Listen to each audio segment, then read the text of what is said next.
Listen to this. I appeal to you, brothers, by the name of our Lord Jesus Christ, that all of you agree and that there be no divisions among you, but that you be united in the same mind and the same judgment. Now, what's really interesting here is how Paul establishes the absolute ideal state of harmony right out of the gate. He doesn't start his letter by immediately attacking the problem, right? Instead, he vividly paints the ultimate goal. He appeals to them by the absolute highest authority he knows, the name of Jesus Christ, asking that they all agree that there be zero divisions among them. Listen closely to those final words, united in the same mind and the same judgment. I mean, wow. It sets this towering, uncompromising standard for what a community should strive to be before we even take a peek at the chaotic reality on the ground. The crucial point here is that true unity isn't just about, politely getting along or tolerating each other. It involves deep harmony in doctrine and purpose and actively keeping Christ as the absolute center of the church. Avoiding divisions goes hand in hand with this doctrinal harmony. This means the community has to be moving in the exact same direction, motivated by the exact same core truth. Think about it like a wheel. If Christ is the center hub, the spokes hold everything together beautifully. But if that center shifts even slightly, the whole structure starts to tear itself apart. The beautiful ideal, sure, but ideals are incredibly hard to maintain when human egos get involved. Paul gets these reports that this church, a community he personally founded and cared for deeply, was completely fracturing. And it wasn't just a minor disagreement over scheduling or something. Believers were actively dividing themselves into rival groups. Instead of unity, they were splintering based on human personalities, with one super loud faction pledging allegiance directly to Paul himself. And, you can almost understand the psychology here. Paul was the founder. He brought the message to them. So a specific group naturally gravitated toward his authority and claimed him as their primary banner. But as the text reveals, taking pride in a human leader over the core message is literally the very first step toward toxic tribalism. Meanwhile, another group decided they were going to rally entirely around Apollos, so they found a totally different human leader to champion. They essentially formed their own exclusive club, separating themselves from the rest of the believers. They made the messenger their absolute focal point, drawing lines in the sand to say, hey, we belong to this guy's camp. And then a third camp claimed to exclusively follow Cephas, who we also know as Peter. So now you've got a completely separate group rallying around yet another foundational figure. You can really see how each faction is just picking a human leader and carving up the community based on brand loyalty. That grand vision of unity we talked about, it's been completely shattered into competing personality cults. And incredibly, even the name of Christ was being weaponized as just another factional battle cry. You had this group saying, well, we don't follow Paul, or Apollos, or Peter, we follow Christ. But here's the kicker. They weren't saying it to promote genuine unity. No, they were using it to form a fourth, spiritually superior clique. They took the very source of their foundation and turned it into just another dividing line. Absolutely wild, right? Paul interrupts all this petty infighting with a massive rhetorical question that forces them to just stop and reflect on their fragile behavior. He simply asks, is Christ divided? It's a brilliant record-scratch moment.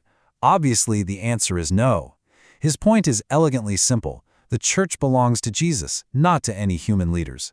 By chopping themselves up into these little rival camps, they were functionally trying to chop up Christ himself. It's a profound wake-up call to recognize the sheer absurdity of their divisions. It brilliantly illustrates the root of the problem. You see, unhealthy division begins when personal opinions eclipse Scripture. It always starts subtly, doesn't it? Personal opinions start carrying just a little more weight than the foundational text. Then, human leaders become the focal point instead of Christ. And ultimately, the engine driving all of this is pride. On the flip side, healthy unity prioritizes humility. Humility is the vital glue of unity, whereas pride is the wedge that drives people apart. Paul reminds the Corinthians that the church belongs solely to Jesus, not to fragile human leaders. He is the only unshakable bedrock. Paul writes, no one can lay any foundation other than the one already laid, which is Jesus Christ. Notice the finality in that statement. The foundation is already there. You don't need to invent a new one. You don't need to brand it with Paul, Apollos, or Peter's name. You just need to recognize what has already been laid down and commit to it. Because of this, the crucial point is that every single thing a community attempts to construct has got to rest firmly on Him. Whether it's their community rules, their outreach, their relationships, if it isn't anchored directly to the foundation of Christ, it's literally just a house of cards waiting for a strong wind. You can have the most charismatic leaders in the world or the most enthusiastic followers, but if the foundation is off by even a few degrees, the entire structure is ultimately compromised. There are three very specific human elements that, no matter how good they seem, can absolutely never replace Christ as the foundation. We're talking about church programs, traditions, and human wisdom. Now, none of these are inherently bad, not at all. Programs organize us, traditions connect us, and human wisdom is highly valuable. But the lesson here is stark. The moment any of these shift from being a helpful tool to being the actual foundation, you have a recipe for division. You simply cannot build ultimate lasting unity on a program, a tradition, or just human cleverness. Paul was actually addressing a community in absolute crisis here. He literally called them infants because they were operating entirely out of their own egos. And that triggers a totally destructive cascade. It always starts with internal jealousy and envy, right? Then that ego inevitably spills over into verbal arguments. Give it a little time, and those arguments harden into really deep divisions and factions. And the unavoidable final result? A completely shattered, weak community. You want to fix a collapsing building? You've absolutely got to have a foundation where pride just cannot survive. It's a really stark contrast. Under human wisdom, our natural default is boasting. It's that whole I am better attitude. And sure, the world tends to see the cross as foolishness.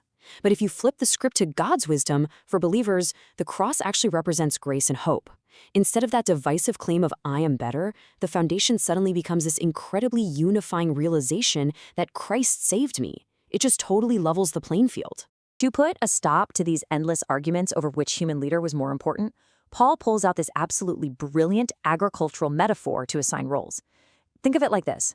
Paul is a worker, and his specific action was to plant the seed. Apollos is another worker, and his job was to water it. But the crucial final step?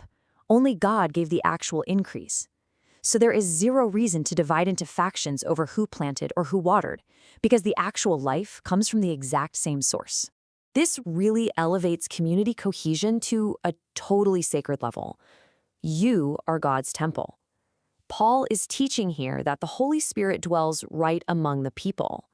Because of that, dividing the community isn't just a matter of poor teamwork or some typical workplace dispute. It means you're actively damaging something holy. Here, Paul turns to biology with his super famous anatomy metaphor. You can think of the different functions of a community as completely equal parts of a whole. We've got eyes, hands, feet, and ears. And while those functions are wildly different, every single part is absolutely necessary to make up one complete, functioning body. I mean, think about it. You obviously can't have a body made entirely of eyes. The real ultimate takeaway from this is just the profound leveling effect of his metaphor. No believer is unimportant. The hands shouldn't be jealous of the eyes, and the ears definitely shouldn't be arguing with the feet. Every single person is absolutely necessary for that body to live and move. You can understand the foundation, you can know you're a temple, but without this final element, the whole thing just falls apart.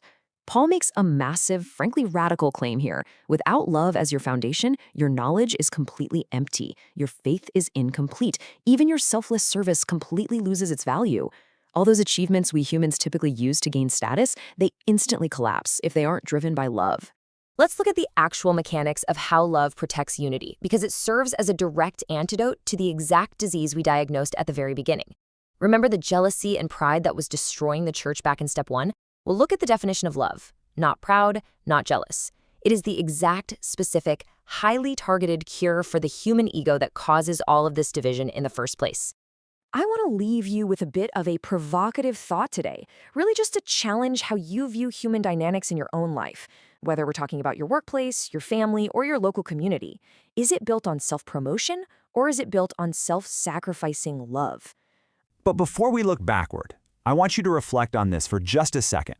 What kinds of divisions threaten the church, or frankly, any tight-knit community today? I mean, we live in an era where fractures are just everywhere. Understanding how ancient communities built systems to overcome this exact human tendency makes the text we're about to explore deeply relevant right now.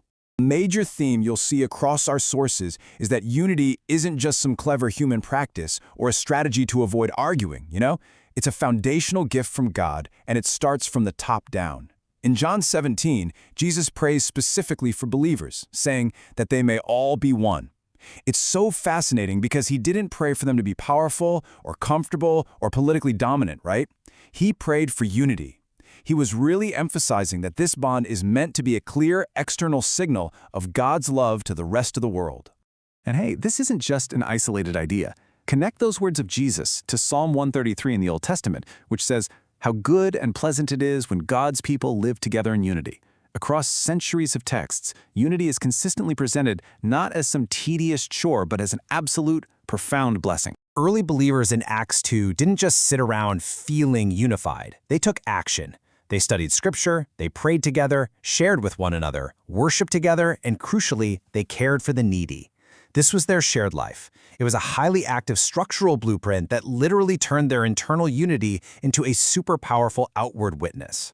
Look at the Apostle Paul's letters. Ephesians gives us the theological unifiers: one body, Spirit, hope, Lord, faith, baptism, and God.